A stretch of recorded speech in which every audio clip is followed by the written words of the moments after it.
Oke.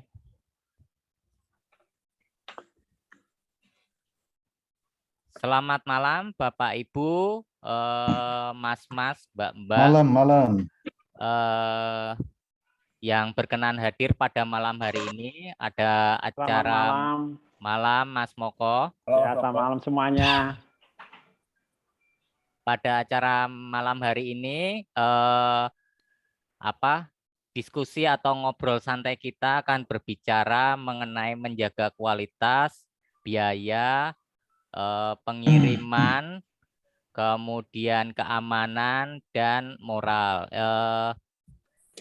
Kalau di beberapa perusahaan Jepang ataupun budaya Jepang untuk perusahaan atau usaha-usahanya sudah sering mengenal dengan nama QCDSM. Nah, bersama kita sudah hadir Mas Anton Suryantopo, dan Mas Anton Suryantopo ini dari Sanos. Kalau Bapak Ibu sudah mengenal merek masker, mopcap maupun APD medis, nanti bisa kontak ke Mas Anton. Ini semoga tidak ada gelombang ketiga COVID. Kalau ada gelombang ketiga COVID, ini sudah jelas siapa yang bisa kita kontak untuk mendapatkan hal-hal yang penting di awal. Kemudian juga telah hadir bersama kita Pak Yusuf Parno. Beliau ini dulu sudah berpengalaman di Astra Group, di Astra Daihatsu Motor, dan sudah mendampingi banyak usaha-usaha kecil dan menengah di Yayasan Dana Bakti Astra. Baik, nanti untuk perkenalan beliau berdua akan kami bacakan CV-nya, namun sebelum itu mungkin bisa dibuka terlebih dahulu oleh Pak Agus Rihartoyo. Beliau sebagai Ketua CU Kranji Maju Bersama, Koperasi di Paroki Mikael Kranji, Bekasi. Monggo Pak Agus. Terima kasih Pak Baskoro. Sebelum itu mari kita awali dengan doa singkat supaya diskusi kita pada malam hari ini berjalan dengan lancar. Mari kita berdoa. Dalam Bapa dan Putra dan Roh Kudus. Amin.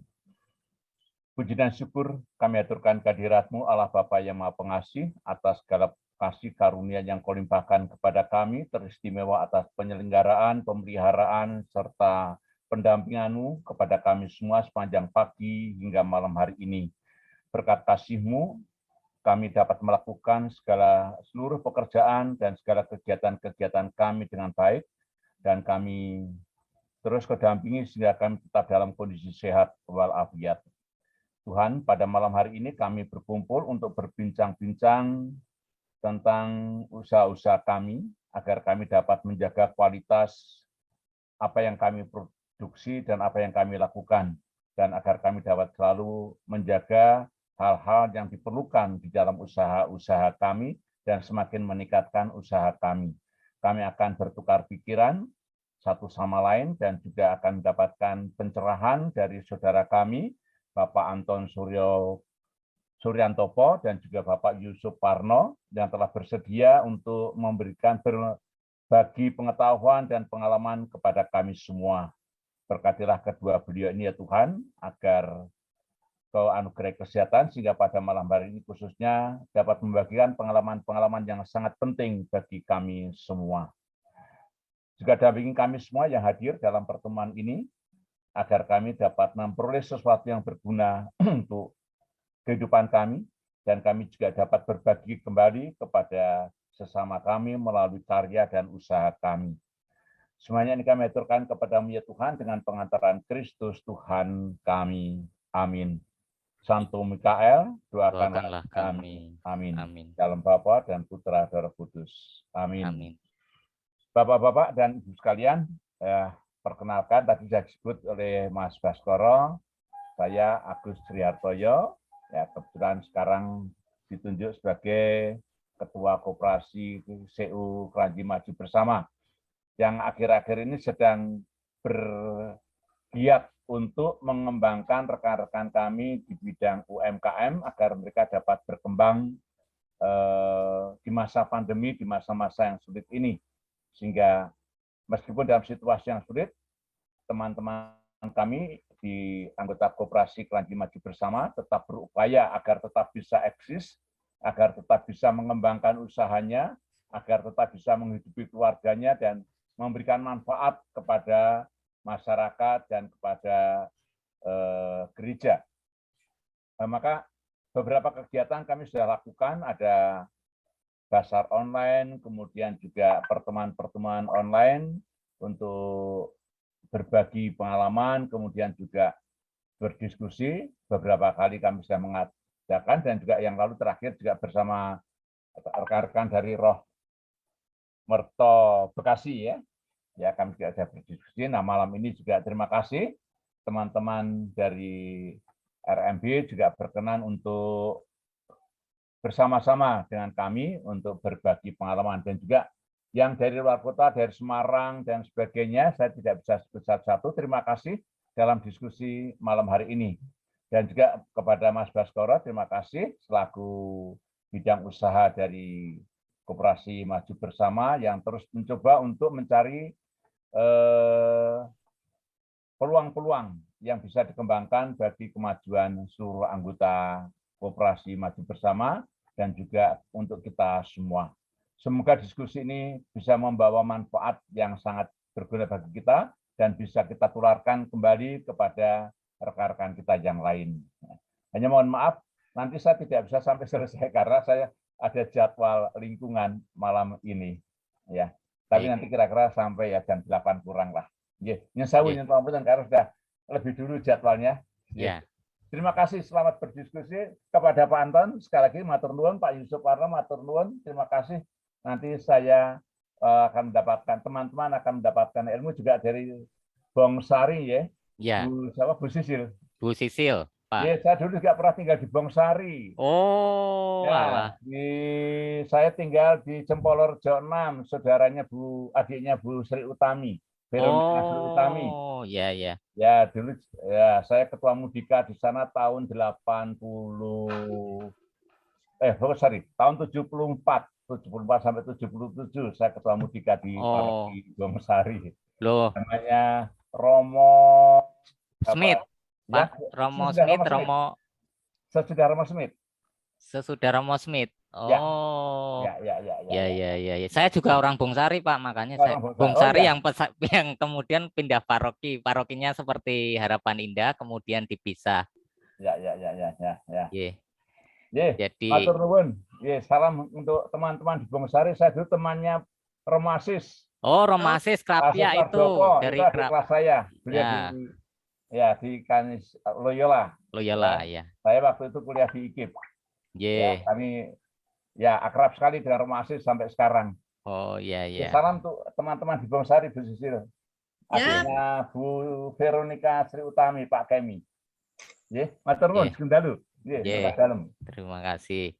Baik, ini kan kalau begini kan akhirnya ketemu ngeling gitu ya. Kalau kita nggak begini, nggak ada sarana untuk ya inilah menjalin kembali jejaring yang ada gitu ya.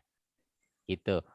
Baik, terima kasih Pak Agus. Kita berikan aplaus dulu untuk Pak Agus. Ini karena Pak Agus juga mendorong kita untuk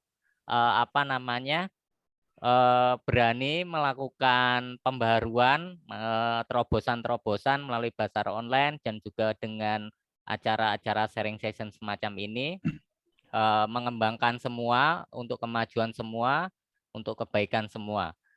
Baik, untuk itu kita mungkin bisa mulai pembicara kita Mas Anton Suryantopo dan Pak Yusuf Parno. Namun sebelum itu perkenankan saya membacakan atau mengenalkan profil dari kedua narasumber tersebut. Jadi Mas Anton, saya manggilnya Mas Anton Suryantopo ini tinggalnya sebenarnya di Cikarang. Ya, beliau dulunya memang pernah sekolah sama ini di Seminari Mertoyudan sampai dengan 2005. Kemudian masuk ke TOR KAJ, kemudian kuliah di Teknik Industri Atmajaya dan melanjutkan S2-nya di Prasetya Mulia. Nah, ini kalau melihat background beliau, Mas Anton dulu kalau nggak salah pernah masuk di atau pernah bekerja di Astra Group, J, Mas Anton, J. Betul. Betul ya. Jadi pernah di Astra Group, di Astra Internasional, karena beliau ini pernah mendapatkan training, trainingnya ini hanya ada di Astra soal mengenai apa kemarin saya baca ini, Astra First Line Management. Jadi kalau di Astra setiap tingkat leveling yang ada itu ada training wajib ya Mas Anton ya. Kemudian pernah mendapatkan training ISIN, pernah menjadi juri di Toyota Manufacturer Club, kemudian TPM Total Productive Maintenance di PT ISIN, kemudian mendapatkan training fundamental leadership di Astra Autopart. Juga pernah mendapatkan training ISO 14671 tahun 2015, ISO 13485 2016. Mendapatkan training Overseas Supplier Senior Management Course dari Daihatsu Motor Corporation Jepang. Itu jadi Mas Anton punya background bagaimana mengelola usaha dari pengalamannya bekerja di Astra Daihatsu Motor. Kemudian saya akan perkenalkan Pak Yusuf Parno. Beliau dulu juga pernah di Mertoyudan, mungkin angkatan 77 nggih, Pak Parno nggih. 7174. Oh, 7174. Kemudian melanjutkan ke ATMI, Akademi Teknik Mesin Industri di Solo, satu alma mater dulu sama saya. Kemudian beliau memulai karir tadinya di Rumah Sakit Sinkarolus, kemudian PT Kiwi Indonesia, kemudian di PT Rekadaya Sarana, kemudian masuk ke Astra Group tahun 91, dari supervisor sampai terakhir beliau di Production Engineering Manager di Astra Daihatsu Motor dan Pimpro New Engine Plan di KIIC Karawang. Kemudian pernah mengawal production dan quality trainer untuk basic mentality 5R, 5S, QCC, dan SS, Suggestion System ya, Quality Control Circle atau GKM. Dan terakhir sampai sekarang, dari 2012 sampai sekarang, sebagai trainer dan instruktur di Yayasan Dana Bakti Astra. Jadi beliau mendampingi perusahaan-perusahaan, baik yang menjadi anak asuh Astra ataupun yang bagian dari lean production atau jejaring dalam rantai pasoknya Astra. Itu di 5S, QCC, SS, Kaizen, LPS, CRP, TPM, Manajemen Supervisi, ISO 9001-2015, dan IATF 16949 tahun 2016. Jadi lengkap. Jadi bukan main-main lah yang kita ajak untuk sharing kali ini. Jadi mohon Bapak Ibu bisa memanfaatkan dengan baik bila ada hal-hal yang ingin ditanyakan. Baik, Mas Anton, mungkin kita mulai dulu dengan Mas Anton. Monggo Mas Anton untuk sharingnya. Bagaimana memulai, kan baru setahun yang lalu ya Mas Anton. Setahun yang lalu memulai PT Inti Polar ini, terus bagaimana Mas Anton mengembangkan QCDSM kualitas, biaya, pengiriman, safety, dan moral diterapkan pada perusahaan. Monggo Mas Anton. Selamat malam Bapak Ibu semuanya. Malam. Saya kalau di Mertoyudan panggilannya Topo. Jadi Topo ya. bukan Anton. Jadi kalau Anton tuh nama formal di kerjaan. Gitu. Ya, Ya. Hari ini saya akan sharing terkait dengan quality, cost, delivery, safety, and moral. Tapi dalam perspektif bukan manufacturing ada, tapi lebih ke bagaimana membuat market baru. Jadi bagaimana kita saya coba manufacturing iya ada dikit-dikit lah. Tapi lebih ke saya mau sharing banyak lebih ke bagaimana kita membuat tooling ini untuk membuat usaha kita berkembang lebih cepat lagi. Melihat peluang-peluang apa yang bisa kita buat. Gitu. Itu sih. Jadi saya akan mulai aja Mas Baskoro ya. silahkan Mas Anton. Ini sharing ya. Ya, sharing aja, silahkan. Ini monggo. sharing. Oke, ini baik. Sebenarnya menurut kacamata saya QCDSM itu adalah prinsip-prinsip yang digunakan untuk bagaimana bisnis kita bergerak dengan cepat dan mencapai tujuan, ya kan? Lagi-lagi kualitas yang dijaga, harga yang bersaing, pengiriman tepat waktu dan menjaga keamanan moral karyawan menjadi kunci dalam proses QCD SMP. SM. Biasa P itu kan productivity ya kalau di AOP ya. Kalau di QCC. Tapi saya nggak pakai P-nya ya. UCDSM. Nah, sekedar informasi saja tambahan. Jadi PT Inti Polar ini merupakan produsen alat kesehatan, masker, mopcap, dan APD. Jadi sebenarnya bisa dikatakan saya tuh ya memiliki saham ya dikit lah gitu kan, karena 100% modal itu dari partner saya. Jadi Inti Polar ini sebenarnya 100% dari partner saya yang modalkan. Saya hanya waktu itu hanya membuat proposal bisnis, kemudian di accept dengan anggarannya, akhirnya kita buat ini. Nah, akhirnya ya udah, tapi saya mencoba menerapkan QCDSM ini dalam proses pengembangan bisnis di Inti Polar. Jadi dalam rangka pemegang saham ya belakang layar lah. Kalau di akte nggak ada saya, karena memang saya kan secara de facto masih bekerja di salah satu produsen alat kesehatan. Jadi saya tidak boleh ada namanya di situ. Oke, kita mulai.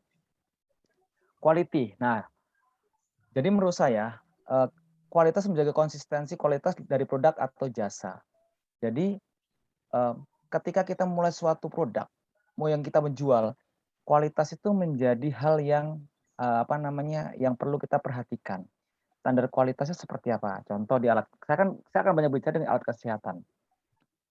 Kalau alat kesehatan itu contoh misalnya, APD itu harus lolos uji penetrasi. Jadi tidak boleh ada misalnya bakteri itu masuk ke dalam tubuh. Terus kalau masker itu ada pengujian berapa efektifkah bakteri itu tidak masuk ketika kita pakai masker. Itu ada standar-standarnya. Itu yang harus kita jaga kualitasnya. Karena ketika kita tidak menjaga kualitas itu, bayar-bayar kita akan lari. Apalagi kita mainnya kan B2B ya, business to business. Nah, itu potensi untuk di blacklist itu akan sangat tinggi gitu. Jadi benar-benar kita harus jaga kualitas dari produk yang kita hasilkan. Nah, item quality ini saya bagi 3. Pertama, golongan, konsistensi, kesesuaian dengan standar atau regulasi. Ini yang penting menurut saya. Pertama, golongan itu ketika bicara segmen pasar apa yang akan kita tuju. Jadi kalau kita bicara kualitas, kita ada levelnya kan low, middle, high. Nah, kita mau di mana nih? Segmen kita mau di pasar mana? Apakah yang low, middle, atau high? Contoh masker. Saya mau main masker yang non medis atau medis. Atau kalau masker cuma ada 2 ya. High sama low. Nah, low itu ya udah harganya murah. Kalau kita beli di pasaran itu harga paling Rp9.000. Nah, tapi kalau diuji, nah itu saya kasih tahu kalau kita beli masker 10.000 ke bawah, itu saya pastikan keefektifan apa namanya, menangkal bakterinya di bawah 60%. Secara bahan sama, tetapi secara kualitasnya pasti berbeda. Nah, di sini perlu kita lihat nih, segmen apa yang kita tuju. Apakah yang ya sudahlah, yang low aja lah, yang sekarang ada di pasaran, ya kita main di situ. Artinya kualitasnya kita sesuaikan. Jangan kita main main low, cuman kita pakai standar kualitas yang high, ya agak susah. Terutama nanti terkait dengan pricing. Agak susah, berat itu nanti fight-nya. Kan kita kan sebagai yang usaha kan bagaimana standarnya memenuhi, untungnya juga lumayan.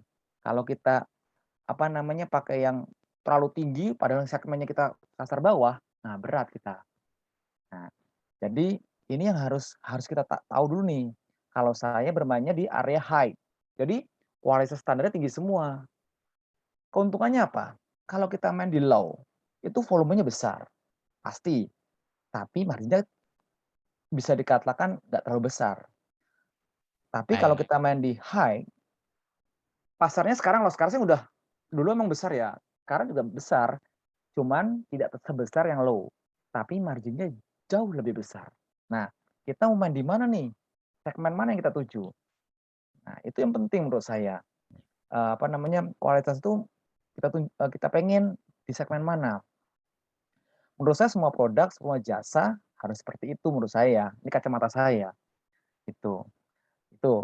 Itu yang apa namanya, yang harus ditentukan di awal. Yang kedua, mencari kebutuhan dari segmen yang kita tuju. Jadi tadi saya katakan, kita harus tahu nih kebutuhannya apa. Kalau yang segmen low kan berarti yang penting pakai masker lah, selesai. Nah, kalau yang high kan saya mau pakai masker, saya mau tidak tertular bakteri. Itu kan beda ya, gitu. Jadi standar kualitasnya berbeda. Nah, ini harus kita cari tahu nih. Ketika mulai usaha ini harus kita cari tahu standar kualitas yang mana yang kita tuju, gitu. Ya.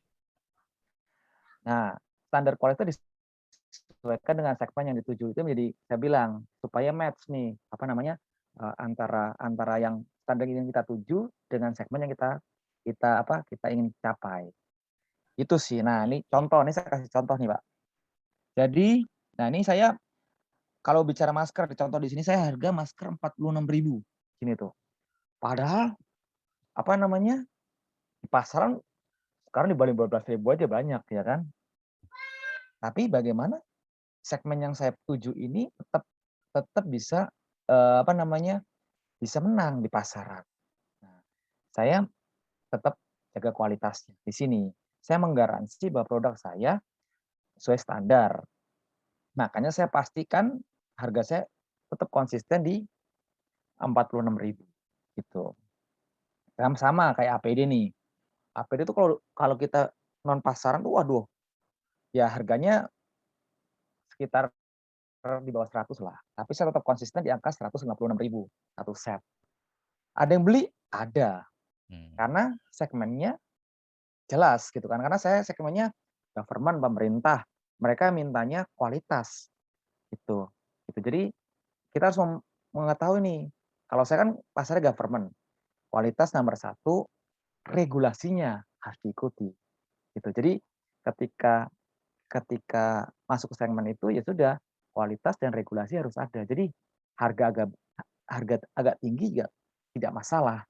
Yang penting sesuai dengan regulasi yang ada. Ini kalau mau sambil diskusi boleh ya? Ya. Gitu. Mungkin langsung tanya jawab aja ya. Iya. Jadi ini poinnya adalah kalau kualitas sesuai dengan ini ya Mas Anton, sesuai dengan segmen yang kita tuju.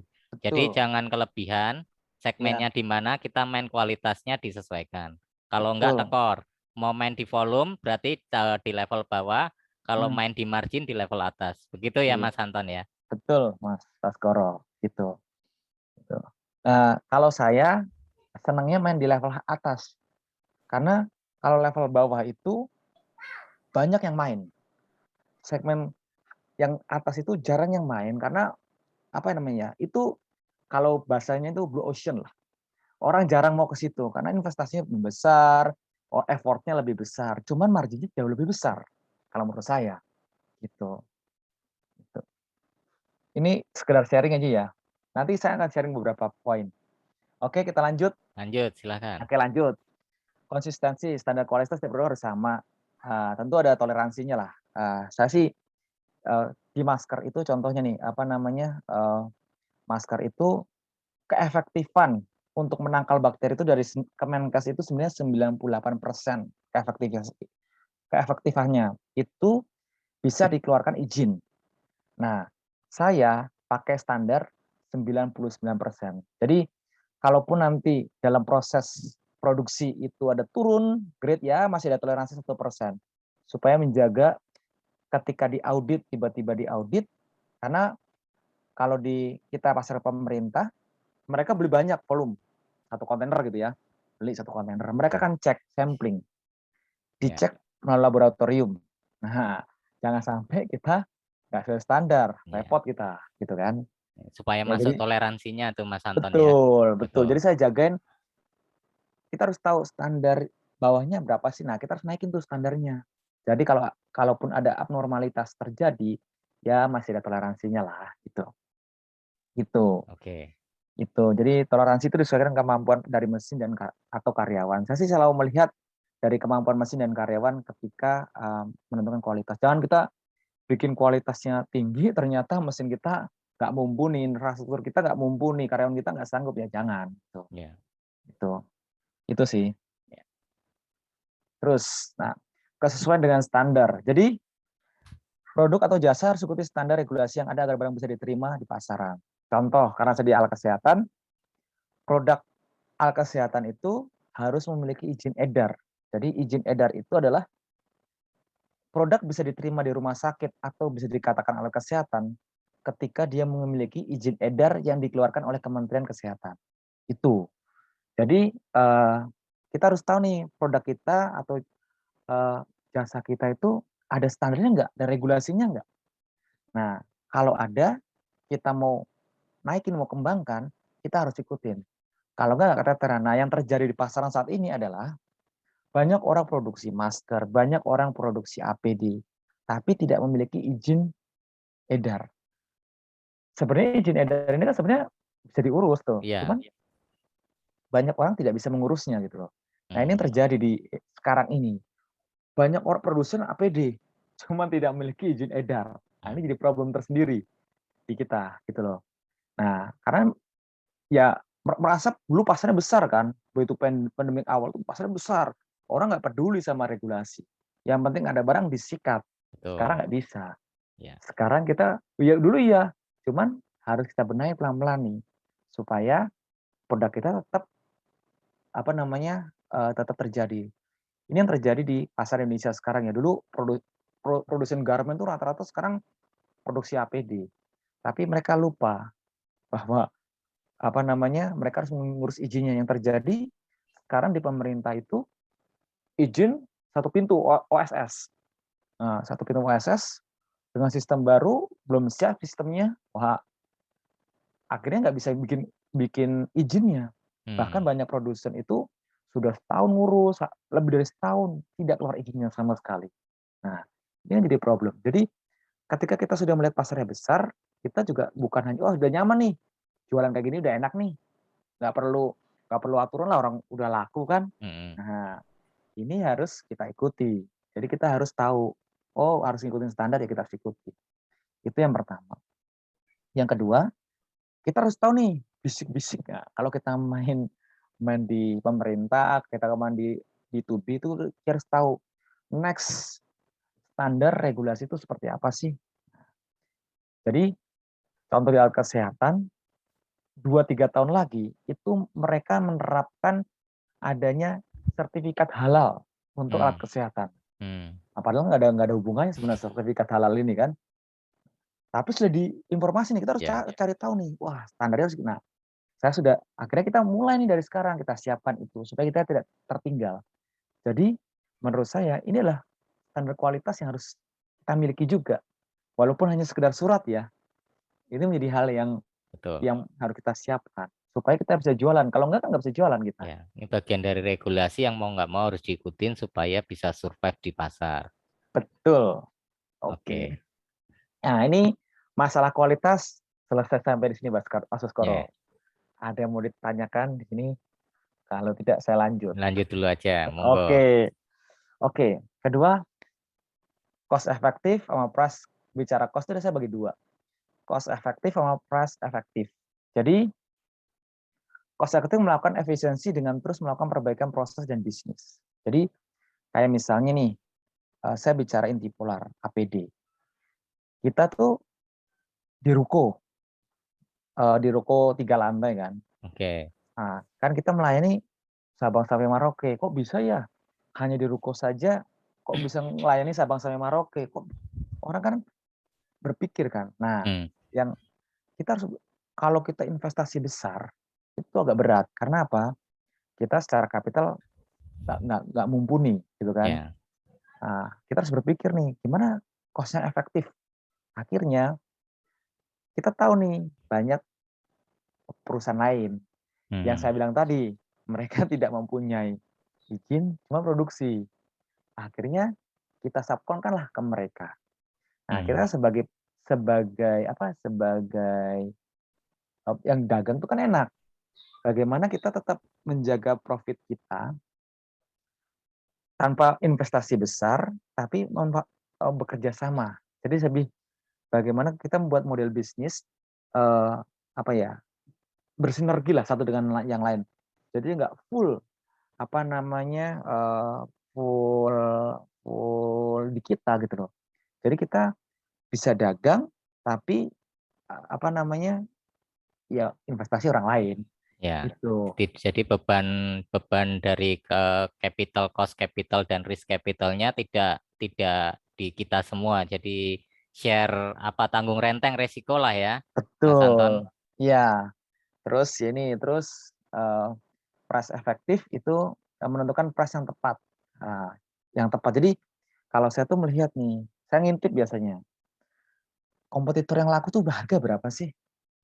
Nah, itu yang penting menurut saya. Jadi kalau sebagai pemula saya menentukan harga yang paling efektif itu seperti apa, itu ngintip kompetitor. Yang paling laku siapa sih? Yang paling laku kita lihat. Nah, kita turunin harganya 5-10%. Kalau kita rasa itu masih cukup buat margin kita, ya udah. Saya nih menentukan harga-harga di sini tuh saya intip dari tetangga sebelah yang kompetitor sebelah. Oh, harga segitu tuh laku. Nah, saya turunin lah 10-5% gitu dari kompetitor sebelah. Jadi ini ngelihat kalau ini ya bisa lihat market leader siapa atau di situ yang paling sudah dapat nama siapa, kita mungkin produknya mirip atau sejenis, kita main di selisih harga di situ ya. Betul. Walaupun mungkin sama-sama mainnya di premium, tapi kita masih ada spare dan kita masih dapat margin. Selama masih dapat margin, kita masuk. Iya, itu cara pertama. Cara kedua, biasa kita bikin HPP-nya kan, harga pokok produksinya berapa, kita mau margin berapa. Itu aja sih, pricing efektif tuh seperti itu sebenarnya. Jangan sampai kita mau produksi, kita nggak tahu harga pokok produksi kita berapa. Nah, itu yang penting menurut saya. Jadi kunci pertama adalah menghitung HPP. Nah, perhitungan HPP kan biasalah harga semua. Nah, ini yang sering salah kaprah menurut saya. Kalau dikerjain sendiri gitu loh. Nah, tenaga tuh sering nggak dihitung tuh. Padahal tenaga itu ya dihitung harusnya. Karena kan itu tenaga. Asumsinya karyawan di situ. Itu yang kadang-kadang yang nggak dihitung. Ya, misalnya kita produksi APD gitu. APD, uang jahit produksi APD. Wah, udahlah, untung segini lumayan. Padahal dia nggak hitung tuh. Sebenarnya ada tenaga dia di situ. Harusnya kan perhitungannya adalah bahan baku ditambah tenaganya dia, baru kita ambil marginnya berapa. Supaya tidak berat cost-nya gitu loh. Itu. Belum kalau dimain di UMKM juga mungkin dihitung untuk biaya maintenance alat dan depresiasi sebenarnya ya, Iya. Mas Anton. Itu kadang-kadang yang tidak dihitung ya. Padahal menurut saya itu perlu dihitung. Nah, semua harus dihitung. Depresiasi alat, maintenance segala macam, cost-nya harus dihitung semua. Jadi price efektif lebih ke situ sih. Jadi menentukan harganya ada dua, lihat kompetitor atau kita lihat harga pokok produksi kita mau margin berapa. Gitu. Itu sih. Iya. Itu. Oke. Theo. Nah, delivery. Nah, ini terdiri 3 poin menurut saya. Waktu yang tepat, tempat yang tepat, harga yang tepat. Nah, jadi 3T. Ini saya lebih membuat bahwa delivery ini dalam 3T. Jadi kepuasan pelanggan itu kan jangan sampai kita delay gitu kan. Terus apa namanya, kita udah janji hari Senin ya hari Senin kita. Kalau bisa sebelumnya kita kirimkan. Jadi kita menguber customer satisfaction ya. Nah, apalagi saya itu kan bisa dikatakan bukan pemain baru lah, pemain baru yang bisa ini yang main di sini kan sudah banyak sebenarnya. Ya, sudah banyak ya lebih dari 10 ya yang main. Cuman kan bagaimana kita bisa menggeser kompetitor. Nah, salah satunya adalah tepat waktu pengirimannya. Jadi kita lihat nih weakness-nya dari kompetitor sebelah. Ternyata saya lihat weakness kompetitor sebelah itu, oh ternyata karena dia dulunya monopoli, banyak customer yang terkecewakan masalah pengiriman. Nah gitu kan, karena ordernya kecil, disepelekan. Ya, nggak Nah, didistribusikan, iya, jadi diabaikan. yang gede-gede dulu kan ya. Ya, Ibaratnya kan kalau kita kan nyari dagingnya dulu, udah berapa kulitnya toh. ya. Nah, kulitnya dipinggirin. Itu yang saya lakukan sekarang. Jadi karena saya kan baru main kurang lebih 7 bulan lah. Padahal pandemi ini udah hampir 2 tahun, pemainnya sudah tahun lebih yang main yang ada kan. Nah, saya ngincer yang kulit-kulit dulu nih awalnya. Kulit-kulit yang sudah kecewa saya geser ke saya. Gitu. Saya geser, waktunya saya tepatin. Jadi mereka kita janji hari Kamis, hari Selasa sudah saya kirim, sudah sampai ke lokasi. Jadi mereka seneng. Kulit-kulit inilah kita beri yang baik lah. Karena ketika ketika gajah kita lihat kompetitor, kok dia udah besar ya, jangan takut menurut saya. Pasti ada kelemahan yang kita bisa masuk. Kita mulai dari kecil gitu kan. Nah, dari kulit itulah kita bisa masuk dapat daging. Itu. Itu yang pertama. Yang kedua adalah tempat yang tepat, akses yang mudah. Nah, karena kita pasarnya Sabang sampai Merauke, ini PR yang sangat berat bagi kami, ya, karena kan pasti cost-nya antara apa namanya, antara Pulau Jawa sama Kalimantan berbeda. Di sini ada Dokter Yono ya, Dokter Yono join teman saya. Nah itu, di sini ada Dokter Yono teman saya join kayaknya nih. Oke. Dia tinggal di Kalimantan Barat. Dia tuh sering ngeluh ke saya, waduh, ngirim kok ongkosnya mahal banget ya, ya kan? Malah ongkos kirimnya daripada produknya ya? Iya betul. Ini yang terjadi di Indonesia ini kan. Apalagi kita harus melayani Sabang sampai Merauke. Jadi menurut saya tempat yang tepat menjadi penting. Jadi kebetulan tempat saya di Tangerang itu aksesnya terutama lewat jalur laut lebih mudah.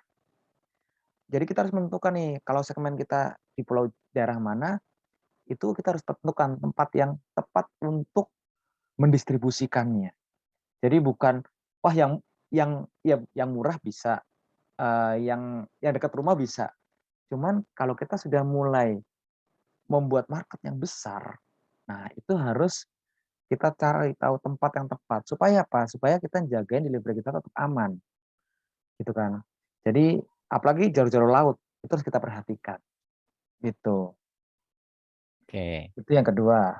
Yang ketiga, harga yang tepat. Jadi saya bilang harga itu harus benar-benar yang kompetitif sekali gitu kan. Kita mau tepat waktu tapi harga harus bersaing gitu kan. Misalnya kita harus cari nih, kalau saya tuh biasa tim saya tuh sering cari. Jadi emang harus rajin sih cari-cari kargo. Kalau kan volume ya, main volume. Itu harus cari misalnya kargo yang ke Jambi. Itu kargo apa sih yang di sana yang murah. Nah, Kalau orang kargo biasanya pakai Indah Kargo tuh.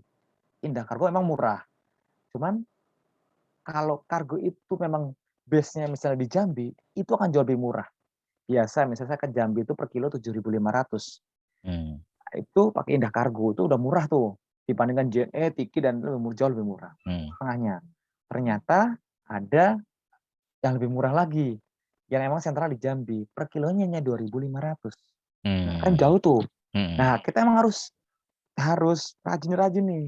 Saya learning by doing juga. Kita harus tahu collecting. Oh, mana-mana harus petain. Kalau ke Jambi mana, kalau di Pulau Jawa mana yang paling murah, kalau ke Lampung mana yang paling murah. Itu harus yang penting karena mereka nekan cost. Di mana-mana nekan cost gitu. Jadi kita juga ketika mau dagang barang itu harus tahu nih apa namanya cost mana yang kompetitif. Tapi kualitas kita juga dijaga gitu, jangan diperlakukan apa namanya sewana-wana itu. Nah, kalau memang sudah besar, sudah banyak, bekerja sama dengan ekspedisi kargo. Jadi mereka karena kita udah rutin gitu, kita ya udah apa namanya buka akses dan bisa tempo. Enaknya seperti itu. Jadi ketika kita ini juga bagian dari jaga cash flow ya. Jaga cash flow, saya akan cerita bahwa ketika kita, saran saya sih kalau kita rutin, pakailah kargo yang itu terus. Jadi iseng nih, kita pakai legal itu tiba-tiba kita nggak pakai, pasti kan dihubungi, kok nggak pakai sih? Nah, saya selalu ngomong di sebelah bisa tempo, di sini nggak bisa tempo. Padahal saya sebelah nggak bisa tempo juga sama aja. Nah, negosiasi lah. Negosiasinya aja. Nah, udah Pak, kita tempo, payment sebulan, enak. Nah, jadi sebagai UMKM juga menurut saya kita harus ya trik terkecil lah. Trik terkecil yang supaya jaga cash flow kita juga di sini. Karena kan sebagai UMKM ya kita harus jaga cash flow berat memang. Apalagi ketika menghadapi payment yang 2 bulan, 3 bulan baru bayar. Nah, ini hal sederhana yang bisa kita lakukan untuk jaga apa namanya cash flow kita supaya tetap berjalan dengan baik lah. Itu. Oke, Mas Anton, sebelum lanjut ini kalau menggunakan shipping delivery ya, itu kan masalahnya kan bukan hanya secara cost price terus pembayaran jatuh tempo, tapi kan keamanan barang kita ini bagaimana untuk jaganya? Apa ada asuransi. SLE-nya? Oh, ada asuransinya juga. Iya, kalau saya keluar kota semua pakai asuransi gitu. Nah, itu terus ini apa namanya kalau saya itu asuransi, terus kita juga kalau saya kan kalau untuk Jabotabek saya sudah bekerja sama dengan startup delivery. Nah, itu mereka garansi banget bagus menurut saya gitu. Itu sih. Nah, kalau makanan tuh saya nggak tahu ya kalau makanan ya. Kalau makanan tuh saya nggak tahu. Makanan ya. Paksel kalau kemarin yang itu ya, yang muncul. Tapi mungkin ada fitur-fitur lain. Kalau yang makanan mungkin yang kemarin bagaimana supaya misalkan kalau orang mau nyicipin nggak mungkin belum beli banyak, mau mencoba, tapi cost untuk pengirimannya jangan lebih besar dengan atau minimal ya diminimalkan lah, nggak sampai jadi seperti beli harga satu produk gitu ya Mas Anton. Iya, ya contoh kemarin saya beli apa tuh yang dapur apa? Panggor. Nah ini Panggor. ada kok. Iya, yang Panggor. Dari Kranji sampai Cikarang pakai Grab. Wah, ongkirnya sama beli harganya sama ini. Tapi kan sampai Cikarang.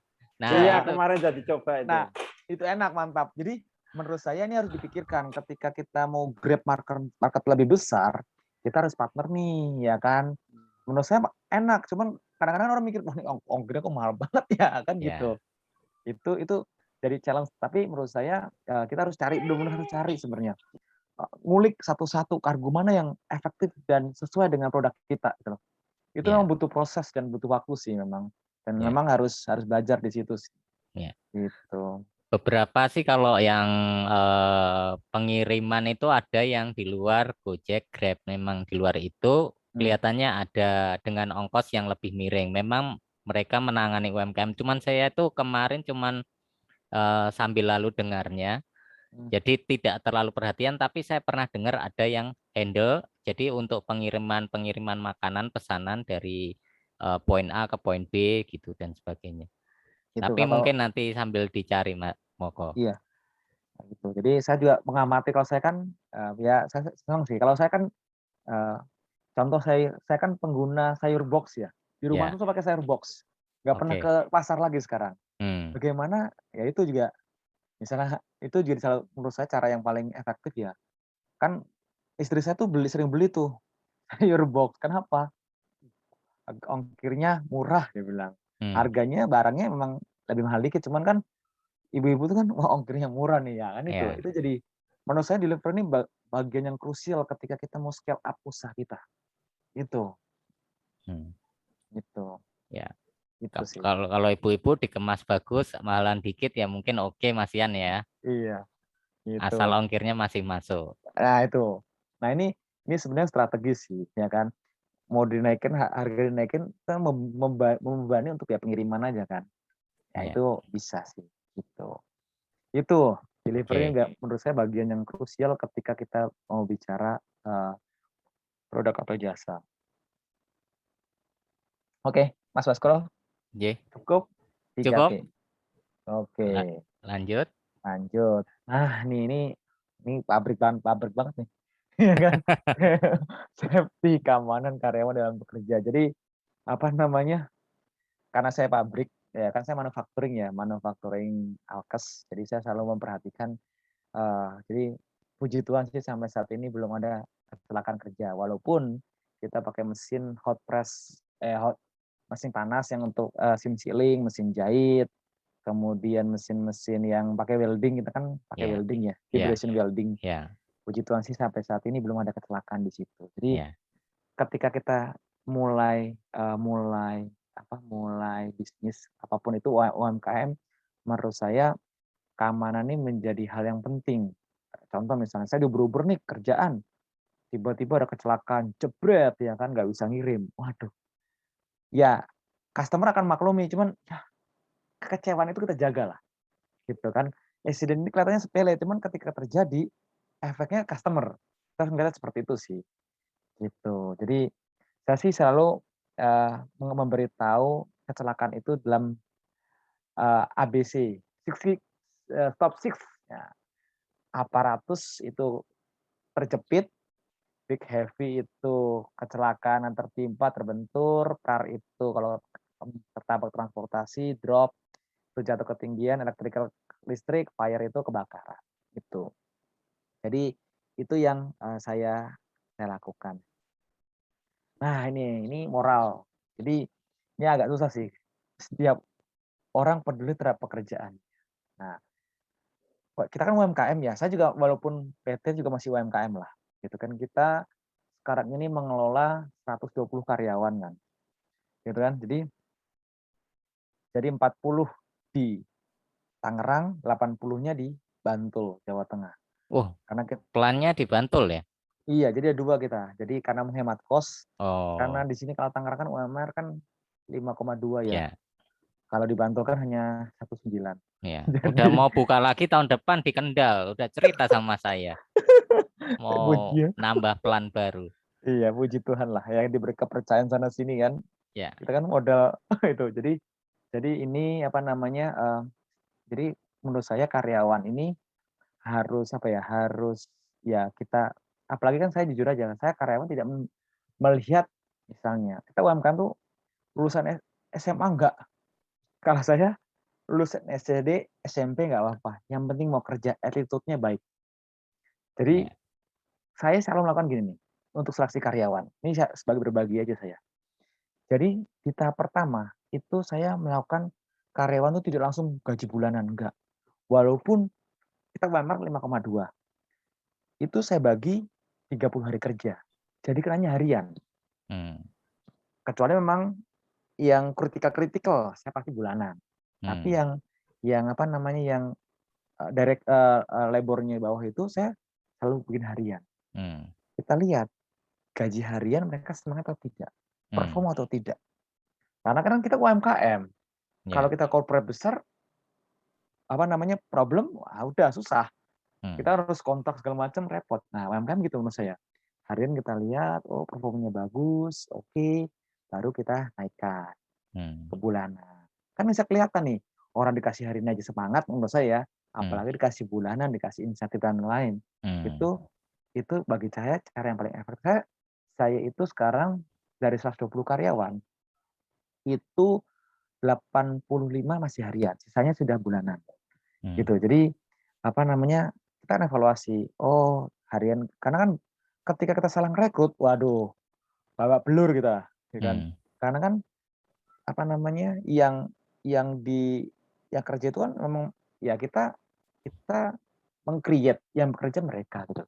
Nah, jadi saya menurut saya ini menjadi penting. Begitu nggak perform harian lebih gampang untuk itu apa namanya? Diganti. Tapi kalau misalnya sudah tetap, sudah gaji bulanan, nah itu agak sulit. Nah, jadi menurut saya di UMKM ini adalah kita lihat nih berapa care dia, berapa gampang yang kita arahkan gitu. Jadi seleksinya di situ sih. Kalau kita di perusahaan kan probation. Nah, kalau saya agak berat kalau di UMKM, saya kan masih UMKM-nya. Probation cost yang dikeluarkan terlalu besar. Nah, ini menurut saya perlu ya ini strategi saya sih. Strategi saya untuk care bulan. Saya selalu kasih briefing. Jadi saya itu sebagai penanggung jawab story ya sama operasional. Saya selalu kasih briefing, walaupun paling sebulan 2 kali, nggak banyak sih, cuman memberi karena saya kan banyak di marketing sebenarnya. Jadi memberi arahan ke mereka gitu kan. Memberi guidance ke mereka supaya ya kita bekerja di sini, kita sama-sama cari makan di sini, ya kita sama-sama jaga perusahaan ini gitu. Jangan sampai ada problem ya akhirnya yang kena imbas ke semuanya dan rugi semuanya kan. Karena yang dikasih makan kan bukan yang kerja. Turunannya anak istri di rumah juga kan harus makan dari sini. Gitu saya bilang gitu sih. Itu dari saya Mas Baskoro. Mas Anton. Ya. Mungkin kalau yang dari diri safety, keamanan dan moral bisa nggak yang di-share untuk apa namanya? Untuk ke customer. Misalkan garansi terhadap masker, mopcap maupun APD medisnya. Terus misalkan ada apa-apa, kemudian nanti ada evaluasi terhadap produknya atau bagaimana, Mas? Kalau di kita sebenarnya kalau di alat kesehatan itu kita tidak memiliki kewajiban untuk melaporkan ketika ada accident. Nggak ada kewajiban sebenarnya.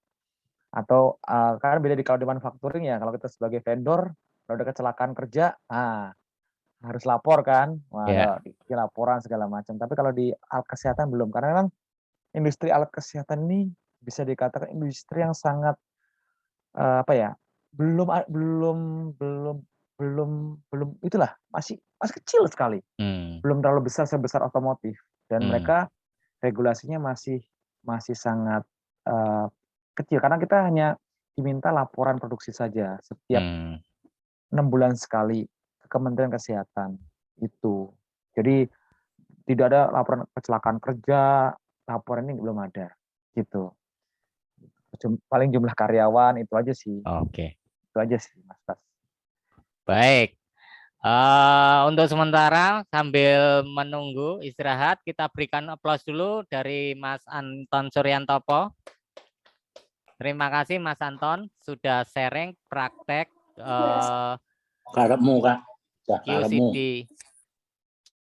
QCD SM yang berlaku di PT Inti Polar, terutama untuk masker, mopcap, dan alat medis Sanos. Nah, untuk melengkapi, Mas Anton sambil mungkin istirahat break dulu, sudah bersama kita Pak Yusuf Parno, konsultan dari Yayasan Dana Bakti Astra, sudah mendampingi banyak UMKM dalam peningkatan produktivitas, tidak terkecuali dalam masalah QCDSM, dan beliau juga sudah punya pengalaman banyak di Astra Daihatsu Motor. Monggo Pak Parno, kita sambut Pak Parno dengan aplaus terlebih dahulu. Oke, monggo Pak Parno.